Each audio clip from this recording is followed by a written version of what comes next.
उगते समय सूर्य की पूजा की जाती है। कार्तिक शुक्ल के छठे दिन डूबते सूरज को अर्घ दिया जाता है। जो डूबता है वो फिर उगता है।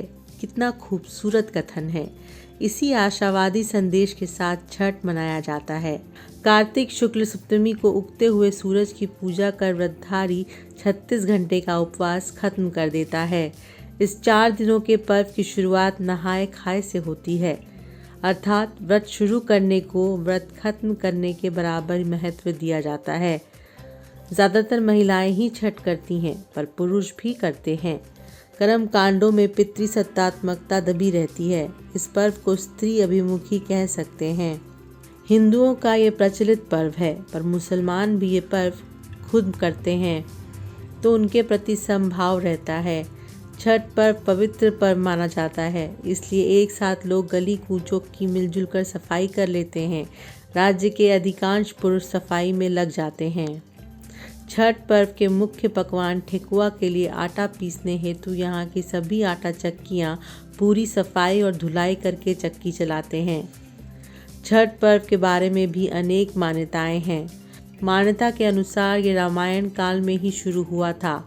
मुग्दल ऋषि के आश्रम में कार्तिक शुक्ल छठी को सीता ने डूबते सूर्य को पूजा था। पौराणिक मान्यताओं के हिसाब से त्रेता युग के लाखों वर्ष बाद द्वापर युग महाभारत का युग माना जाता है। मान्यता ये है कि कर्ण सूर्य पुत्र हैं। प्रतिदिन पानी में खड़े होकर कर्ण खुद सूर्य की उपासना करते थे। प्रचलित मान्यता ये भी है कि द्रौपदी ने छठ व्रत की शुरुआत की थी।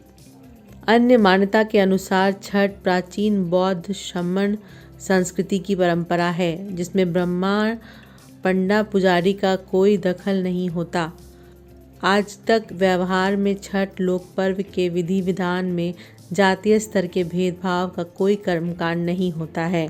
सन 2000 में सामाजिक राजनीतिक लोगों और अखबारों के संपादकों ने बिहार की गरिमा का प्रतीक पर्व मानकर बिहारियत के साथ छठ पर्व को जोड़ दिया था।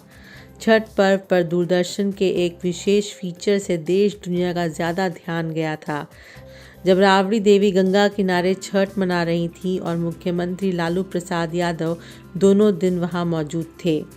कई मान्यताएं हैं। बेटे के लिए माताएं ये पर्व करती हैं। कहा जाता है कि पति के लिए छठ व्रत करती हैं। तीसरी तरफ ये मान्यता बहुत मजबूत है कि रुनकी झुनकी बेटी के लिए माता और पिता बड़े प्रेम के साथ छठ मनाते हैं। छठ पर्व के समय आपस में मिलजुल कर सभी जाति के लोग पर्व मनाते हैं।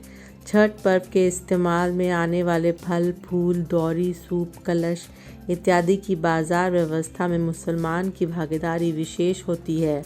ध्यान देना है कि ये पर्व के आयोजन में सांस्कृतिक गिरावट हावी न होने लगे। छठ पर्व के इंतज़ाम में पैसे, सजावट और लाउडस्पीकर जैसे साउंड सिस्टम पहले बहुत अधिक नहीं होते थे, बल्कि लोग मिलजुल कर सामुदायिक भावना से रास्तों की सफाई करते थे। छठ पर्व के लिए जो पंडाल बनाए जाते हैं, उनके इंतज़ाम करने वाले आजकल कई दफ़ा ये ध्यान नहीं देते हैं कि उनके ध्वनि का तीखा प्रदूषण होता है। 36 घंटे से उपवास पर रह रही व्रतियों को यह मानसिक तौर पर परेशान करता है। अभी देखा गया है कि छठ पर्व का इंतज़ाम कर रहे पंडाल से माइक्रोफोन सिस्टम पर एक बच्चा घोषणाएं कर रहा था। इस तरह आवाज़ को कम रखना और आयोजकों के भद्र व्यवहार को प्रोत्साहित किया जाना चाहिए।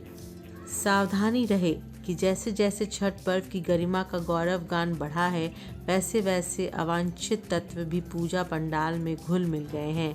उनके अवांछित तौर तरीके से छठ पर्व की गरिमा को बचाया जा सके, ये ध्यान देना है। इसी साल के गंगा घाट के दृश्य के साथ हम फिर एक विशेष वीडियो लेकर हाजिर हैं। देखते रहिए विमर्श न्यूज़। चैनल को सब्सक्राइब ज़रूर कीजिए, इस कार्यक्रम को शेयर कीजिए, साथ में बेल बटन ज़रूर दबाएं। फेसबुक लाइक और फॉलो कीजिए।